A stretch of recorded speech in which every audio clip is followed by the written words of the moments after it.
Go. What's up, mga kabalita-takan? Hindi ba? Itsura ni Zoe. Sorry. Sa pa? Okay, take two po. Take two.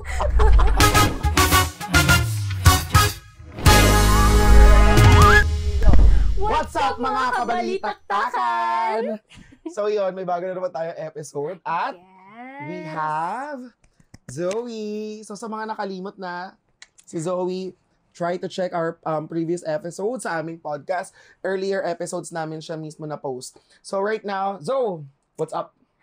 Yes, ate. I'm so excited for today po dahil sa mga gagawin namin ngayon and malalaman yun mamaya. So yan guys, by the way, this new content namin or new podcast namin is yung idea naman namin dito is there's just a random question, not really random questions, but we gather those particular questions na tingin namin na we must answer at some point. Yes. Because right now we also engage with the different kinds of sabihin na nating level of experience din at the same time. Mhm. So yun yung idea namin na maybe may malilearn ako sa iyo, may malilearn ka din at some point sa akin. So just a sharing of experience at some point. As far as I know, according to her, meron kaming easy. Ano yung next? Average. And then lastly is our hard questions. Yes. So yun, ano pa yung natin? Wag na magpatopik-topik. Let's start! So, for the first question, soprano should always sing the...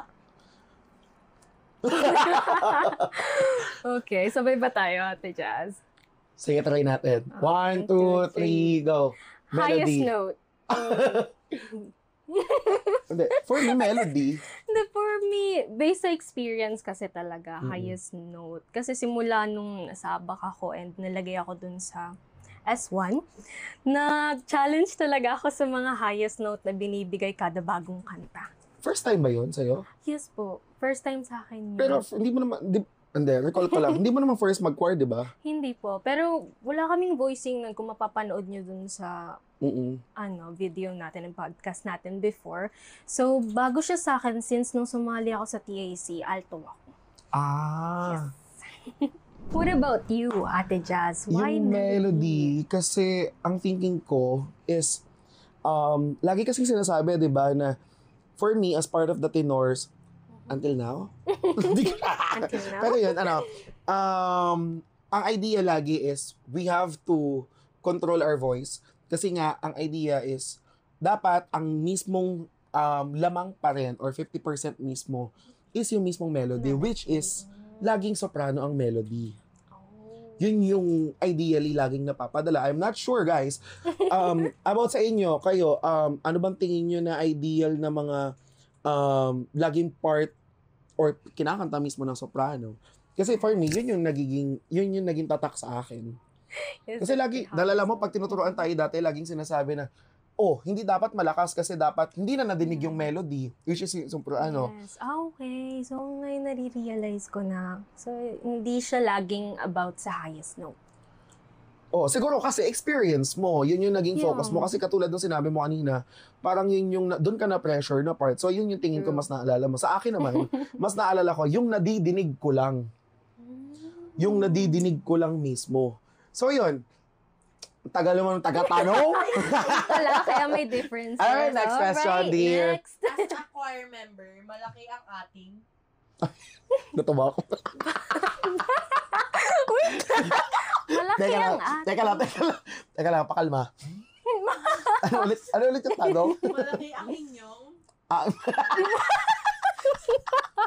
Parang lumalala. Wait lang. Okay. The opinions of the host. Okay. Anong tanong? Last na. Malaki ang inyong... Nang ano ba? Sa choir ba to? Sa choir. Sa choir. Okay. Okay, as a choir Yun kasi member. dapat linawin. Bakit Natakot ako sa kasi tanong. ganun? Okay, game. Sige, game. Responsibility sa akin. Puso. Sa akin, tingin ko, responsibility kasi obligation na siya. Nagiging usual siya na tanong ng ibang tao. Pero, we also have to remember na nung kinuha natin yung slot doon, we also have a responsibility dun sa mismo congregation, at the same time dun kay Lord na ano ba yung purpose natin, which is to deliver the message. 'Di ba? Yes. So, yun yung ideal ko na hindi siya pwedeng basta-basta na lang gusto mo. Na dapat pag naging part ka nito, you have to be responsible at some point. Okay. So, ikaw? Sa akin, puso kasi ano ko, lagi kong naririnig Mm. sa mga senior member ng choir Mm. na you should sing from the heart. Yeah, which is tama naman talaga. Kasi nga, church choir, That's right. technically, so yun yung pinaka-ideal natin na ganap na tayo mismo na paano natin mapapadali sa kanila na maintindihan yung kanta. Dapat In a form damdamin na madamdamin natin. Yes. Kasi, it's all about the interpretation of the songs. Paano natin i-relay yung message 'Di ba? nung kanta Kasi sa kung kanila? in-interpret natin siya ng yung kanta, ginawa siya para for example, ginawa yung kanta mismo na yun para dun sa Lent season or what, paghihinag peace or what, and then in-interpret natin siya ng happiness, there's something wrong. Mag-iiba yung Mag-iiba yung message. dating. Mag-iiba yung That's dating. right. 'Di ba? So, let's go back dun sa idea ng ano ba yung tamang interpretation at some point. So, which is my point ka naman talaga. Lagi naman nila sinasabi yan eh.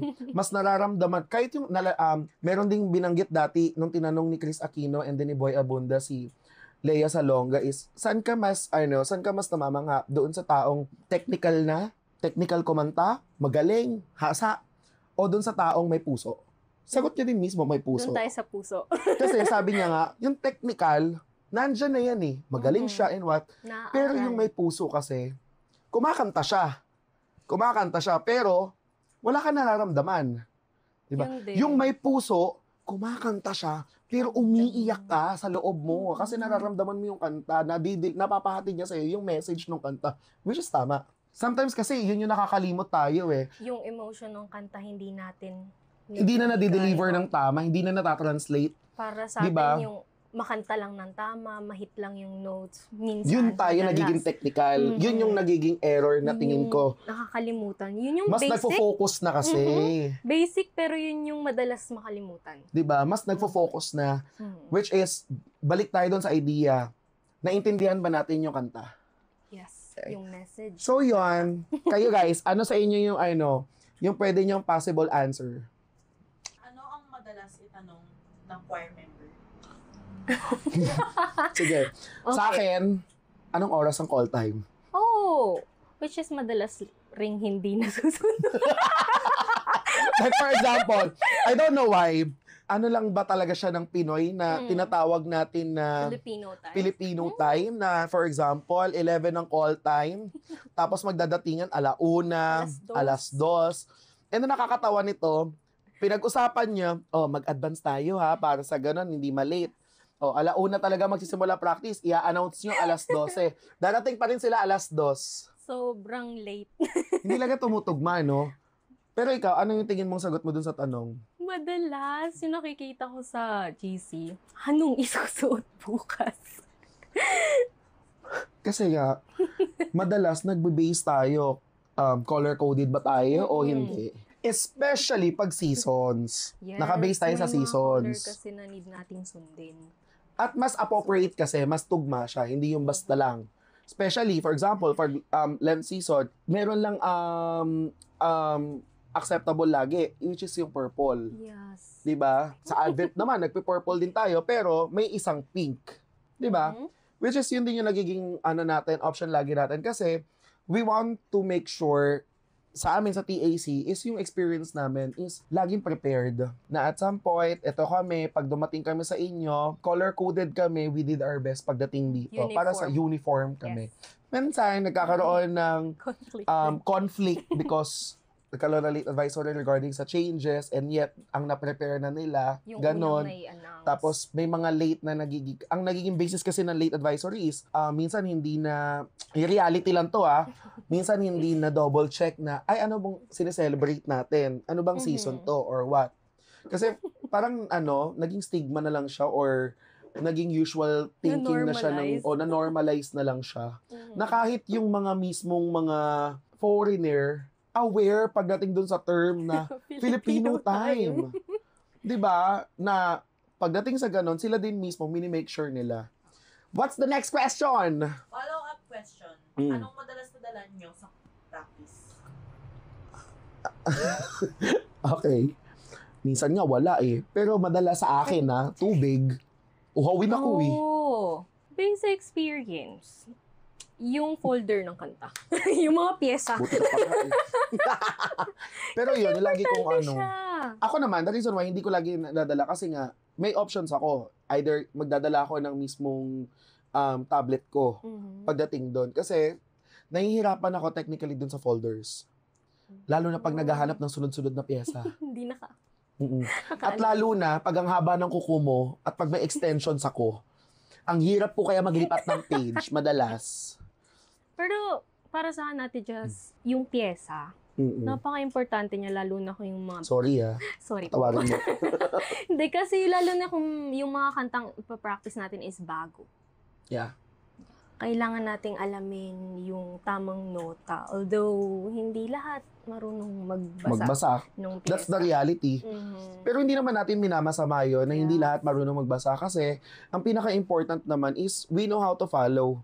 We know how to listen. Kasi pag yun, all goods na tayo, hindi naman tayo magkakamali eh. Saka yung naalala natin. But most importantly kasi, ang pinakamahalaga doon is yung nagbibigay ng direction. Saan tayo patungo? Ano yung direction natin during that time when we are learning new songs? That's right. Kasi yun yung pinaka-main purpose. So, how was it? Yun na ba yung easy questions? Ooh. Ano na next? Easy. Next is the average round. My God. Gano'n Ready na ba kaya? kayo? Kahirap. Let's try. Let's see. Go. So, first question. Mas importante ba ang dami ng members o quality ng boses? Siguro sa akin, ikaw, ano ba sa'yo? Ikaw nga muna. Sa akin, base sa experience, yung dami ng members. Ako naman, siguro, quality, hanggat maaari. Pero yung nangyayari kasi ate, yung lalo sa S1, yung hindi naririnig. Kinukulang. Opo, kinukulang. Kaya para sa akin yung bilang talaga ng members na attend at kakanta nung kanta ay kailangan para marinig yung specific voices. Mas magrande pakinggan, kumbaga. Sa akin naman kasi, kaya ako lang din naman siya sinagot na yung quality, yung idea. Kasi, technically, onti man yan o madami, dapat we know how to deliver. Which is right naman talaga. Kasi, diba? paano kung wala yung iba? Ang nagiging ganap kasi dyan is, it's all about the technique. Kung same tayo lahat ng technique ang gagawin natin, I think wala tayong magiging problema, especially on that. Mag-iisa yung tunog ng boses. Mag-iisang tunog natin. Kasi kahit ang kulang, kunyari, nag-iisa lang yung S1, walang magiging problema. Kasi ilang beses na natin na-experience din yan. Na isa lang yung S1, and then yung iba, lumilipat pa nga eh, para lang to make sure magbabalance tayo eh. Pero hindi. Hindi naman nagiging struggle siya.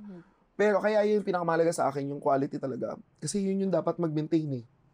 Yun yung dapat maging core. Which is yun din yung dapat nating talagang... Fundamentals natin, foundations natin yun eh. Dapat meron tayo nun. Kung yung quality ng boses natin, naalagaan natin, and then dumating tayo din ng prepared, maganda yung kalalabasan natin. Hindi na tayo mag-expect na, sabagay, especially yung preparation. Diba? Yung preparation talaga pinaka-importante. Kasi kung tayo mismo, nakalimot tayo, ano yung gagawin, tingin ko, doon tayo magkakaproblema. Hindi naman lahat sa totoo lang. Hindi naman lahat na nagpe-prepare. Yung tipong ikaw nga, nag-prepare ka na, pero yung iba wala din pakialam. Pero same pa rin ng experience. Diba? Same kayong nandun. Pero hindi lahat. Hindi kayo same ng hindi kayo same ng energy. Hindi kayo same ng preparations. Ikaw dumating ka doon na prepared and yet the others more on reasons. Kaya nag-iiba yung tunog kasi iba diba? rin yung quality. Kasi yun nga yun sinasabi. Parang generalize ko na lang. Yung parang sinabi na kung ang isa magbibibrato ang lahat. Kung anong technique na isa na ginawa, magte-technique din tayo lahat ng ganun. Pari isang tunog. Diba? Pero kung hindi naman kayo nagpe-prepare, wala din. Wala din. Kasi nagsarili ka eh. Okay. Diba? So, kahit gaano karami kayo. Kahit gaano ka kagaling, kung nakalimot ka na ang choir ay a team effort, useless. Na dapat team effort to, pero ginagawang individual effort. Di ba? Alam ko may nagsabi rin yan ate na ang choir is group. Kung mag-grow kayo individually, make sure na mag-grow din kayo as a team. Kasi As a walang dapat maiwan. Walang dapat maiwan. Kailangan, make sure kayo na lahat kayo, hindi kayo, for example, pag na-burnout ang isa sa inyo, we know how to help each other. Nandun yung point eh. Dapat hindi mapabayaan. Hindi yung pag na-burnout na yung isa, wala na lahat. Wala na. Susunod-sunod na yan eh. Magbibilangan na kayo. Oo, Yun yung mag-aasahan. nakakatakot. Mag-aasa na kayo, magbibilangan na kayo ng gawa, sino na may pinakamarami, hanggang wala na. Wala nang magagawa. Nasisira na siya. Wala nang matatapos. Kasi nakakalimutan natin yung core. Yes. Nakakalimutan natin yung pinaka-core. So what's the next question, please? Mainit naman yung question. Average pa lang. Ano ang pinakamalaking sakripisyo Ay. ng choir member? Sakripisyo talaga? Sakripisyo? Average pa lang ba to? Ano na yung hard? Anong pinakamalaking Saan ba tayo papunta sakripisyo ng... Choir As a member. choir member. Ikaw ano, tingin mo? Para sa akin, yung time ko na dapat sa family. In time. Yung time na dapat sa family ko na nalalaan. Ilalaan ko siya sa choir. Kasi need. Lalo na ng practice, sa mga events, para mapolish yung mga kanta. So, yun yung biggest sacrifice. Oh. Yeah. Tingin ko, hindi naman ako, mag-agree din naman ako doon at some point. Kasi marami tayong nagiging risk Yes. pagdating sa bagay na yon. Napakarami. Like, ano yung dapat nating i-prioritize? Kasi lahat ng bagay naman, let's be honest, pwede nating i-level ng importance sila. Lahat yan important, lahat yan importante. But technically, hindi naman lahat yan dapat mong i-prioritize. Diba? That's the reason why you know how to organize things and prioritize things. That's right. Yung commitment mo dun sa... Sus ko, napakalaking issue ng commitment na yan. Bakit? Sige, guys, kayo, hindi ba kayo mag-agree? Pagdating sa choirs, lahat ng klase ng choirs, ang pinakaunang issue is everyone committed? Sorry sa nagtatanong, may questions din ako sa inyo, sa mga followers namin, viewers namin. Mga kabalitaktakan, kayo, ano tingin nyo? Hindi ba kayo hindi, aware naman siguro kayo. The biggest question there is, gaano kalaki ang commitment ng bawat isa? Is everyone committed? That's right. Di ba? Kasi makikita mo naman yun sa kanila eh. Kasi dapat lahat tayo committed. Kasi kung hindi na, anong mangyayari? Yun yung pinaka-point dito. Masisira yung foundation natin.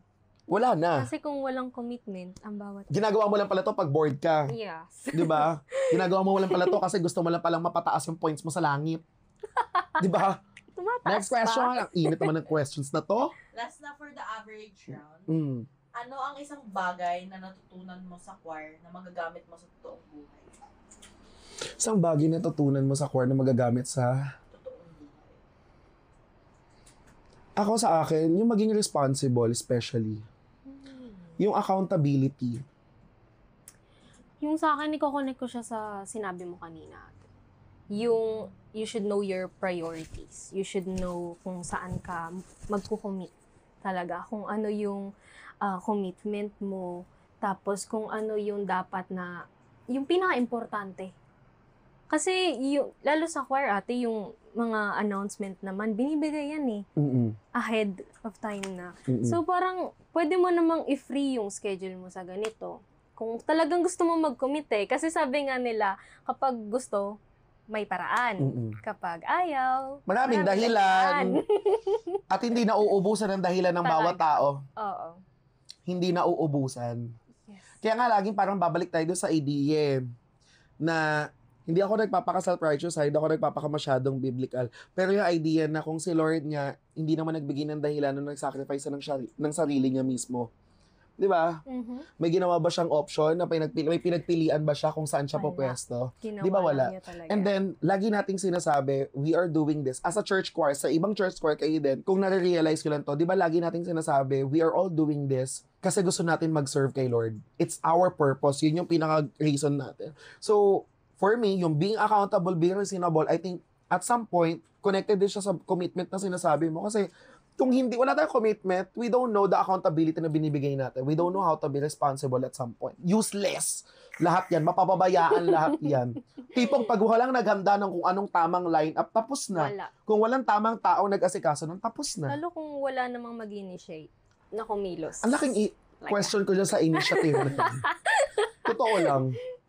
Diba? Ano, Ang laking ano? questions ko sa initiative na yan. Pero, ayun, at some point, siguro sa ibang, topic. So, ayun, So, for the hard question, Ay, ayan na tayo. ang unang tanong, pagdating sa choir mates, ano ang turing mo sa kanila? Oh.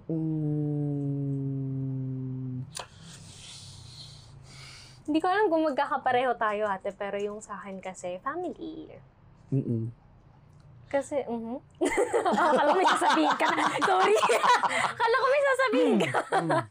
Bakit? Nabulunan lang ako. Laki na lalamunan ko eh. Wait. Pero para sa akin, family. Kasi, mas okay gumalaw kung ang turing nyo sa isa't isa is pamilya. So, normal sa family, nag-aaway-away? Oo. Oo. Normal din ba sa family yung parang gusto nyo na magtakwilan? Parang lala naman na. Kung ganun. Normal ba yon? Hindi. Hindi ba? Some- Pero nangyayari. Nangyayari, pero wag nating i-normalize. Huwag i-normalize, pero Wag nating nangyayari. i-normalize, pero oo, yes, nangyayari. Yun Pero yung... ikaw, ate. Hindi. Kaya ang kina-question ko kasi treating... My God. Question ako. Hindi. Hindi naman, hindi. Joke lang. No, I'm just asking you because that's your point of view at some. Kasi sa akin, yes, technically, it's a family. But for me kasi, a different form of family. Paano a different form? May iba't kasi, ibang klase kasing family. For example, for me it's sa akin lang to, may family na parang hanggang kaibigan ka lang na klase, yung parang may limitations ka. 'Di ba? Kasi hindi naman lahat sa buong pamilya alam yung buong buhay mo eh. Oo, sa totoo. 'Di ba? Lagi kang may holdback. Ayun yung nangyayari. For me, that's the reality ng choir. Kasi minsan, meron nagkakaroon ng issues. May mga binabanggit na hindi kayo na kayang maging honest sa isa't isa. May mga opinions na hindi tugma. 'Di ba? Pagdating na sa mga kanta, for example, 'di ba? Or sa mga contents, sa iba't ibang tao, I mean, ganon. Di ba? General naman yun. General naman yun. Pero pagdating doon, malinaw yun. Di ba? Laging hindi may pagtutugmaan yan. So, tingin mo ba, ate, it's a family or... Ba't binalik mo pa? Hindi, kasi baka... Kala ko na, itawid ko na. For me, family yan, pero... Hindi ganun kalalim. Hindi naman. Ang hirap kasi ng one way lang yan eh. Dapat lahat. Kung family yung turing mo, That family din kayo lahat. Yung turing ng Diba? Kung nag-open na siya, mag-open ka na din. Yun yung point. Okay. So, Kasi hindi magkakaintindihan yan doon eh. tayo walang assurance eh. Hindi talaga. Kasi different, different approach, different POVs, different interpretations at all. But yung openness kasi dapat nandun. Yun yung masakit. Diba? Pag ikaw hindi ka na nag-open, at the same time, wala na. Magkakaroon na tayong pagtatalo. Nako-close na tayo doon sa idea.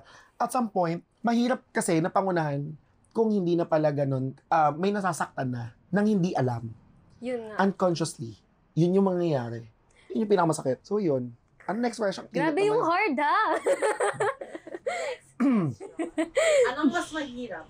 Kumanta na incomplete ang choir or kumanta ng buo pero may conflict ang choir?